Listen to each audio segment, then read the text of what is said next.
terror group has fired hundreds of rockets into Alex? Israel today as the IDF carries out mass airstrikes across Lebanon. And world leaders gather in New York City for the UN General Assembly's 79th annual session amid heightened tensions across the Middle East.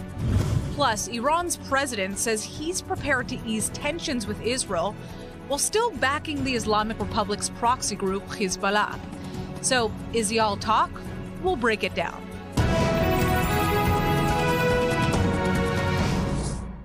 Thanks for joining us on Middle East Now. It is day 354 of the Israel-Hamas war, but the focus is on Israel's north. Sirens have been sounding in northern Israel throughout the day as Hezbollah launches hundreds of rockets into the country. This as the IDF continues to strike Hezbollah targets across Lebanon. Well, schools in the north of Israel have now been canceled due to the security situation, and our senior correspondent Bianca Zanini has the latest. Smoke rising from southern Lebanon early Tuesday morning as the IDF confirms military jets hit Hezbollah sites overnight, including destroying launchers used by the terror group to fire towards Israel. The IDF conducted a wave of strikes against Hezbollah sites throughout Lebanon on Monday, striking nearly 1,300 sites in the deadliest day in Lebanon in decades. But let's first turn to the voices from Lebanon that we're hearing. As rocket fire exchanges between Israel and the Iran-backed Lebanese terror group Hezbollah increase, those left in the communities in both southern Lebanon and northern Israel have been emptying at rapid speeds. Now, as Israel vows to push Hezbollah back from its border, fears of an all-out war are ever growing. And so far, the fighting has killed hundreds of people, displaced tens of thousands, and is now causing major wildfires. Here's what locals have to say about the escalation.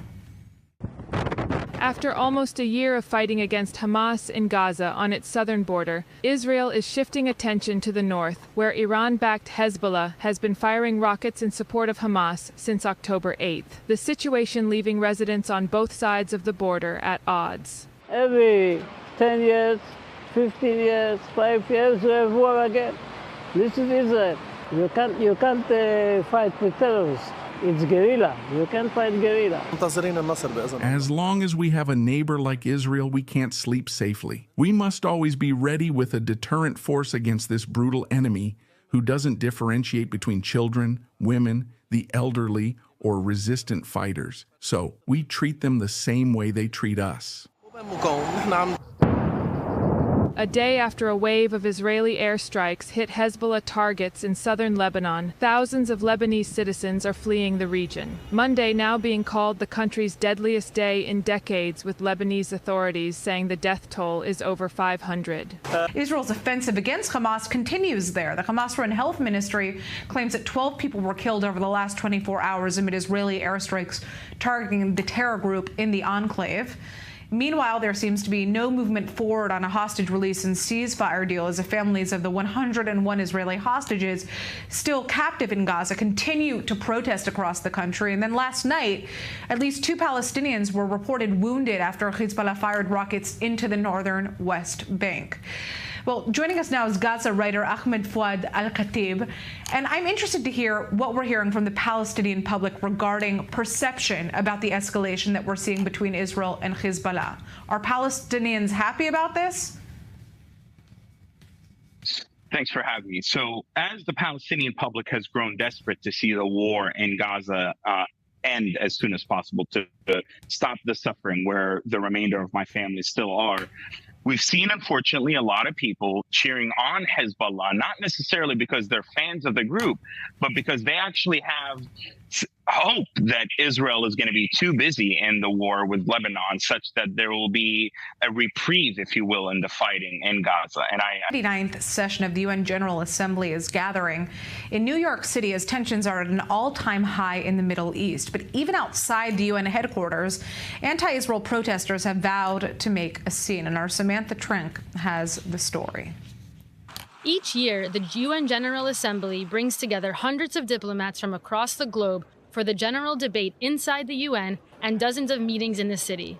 Israel Prime Minister Benjamin Netanyahu is expected to attend and speak to the General Assembly later this week, which many are anticipating will lead to several walkouts from the Assembly Hall.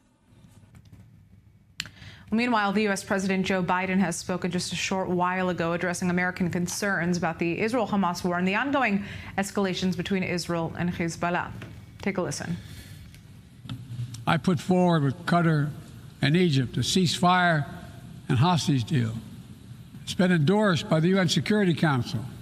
Now is the time for the parties to finalize its terms, bring the hostages home, and secure security for Israel and Gaza free of Hamas grip, ease the suffering in Gaza, and end this war. Joining us now is our senior U.S. correspondent, Mike Wagenheim. Mike, as the fighting escalates between Israel and Hezbollah, what intervention can we actually expect from the U.S., if at all?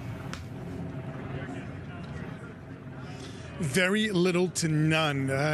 UN Secretary General Antonio Guterres was quite frank about a week and a half ago. He asked, what can he do in order to bring about peace in the Middle East, in order to bring about a ceasefire between Israel and Hamas. This was before the flare-up here between Israel and Hezbollah, the flare-up over the last 48 hours or so. He said, I have no power. I don't have the ability in my position to be able to do. I think he pretty much said it all. From Rosh Pinah, which I understand was just hit by a rocket in the latest barrage, or you heard some type of impact close to you. Can you give us the latest? What's the update there? We're trying to figure that out ourselves. It sounded like we had a direct hit. Based on my experience, there had to have been more than a dozen interceptions directly overhead. Unfortunately, as we started to see the trajectory of the Iron Dome rockets going out, saw it come right up above us and went, it's time to head inside. So we went running for cover. The noise of shrapnel and okay, I can hear some ambulance. We were waiting for an ambulance to see if this was just a few moments ago, I should say. We were waiting to see if we heard an ambulance so we could try and figure out what part of town. We're at the location of the previous impact.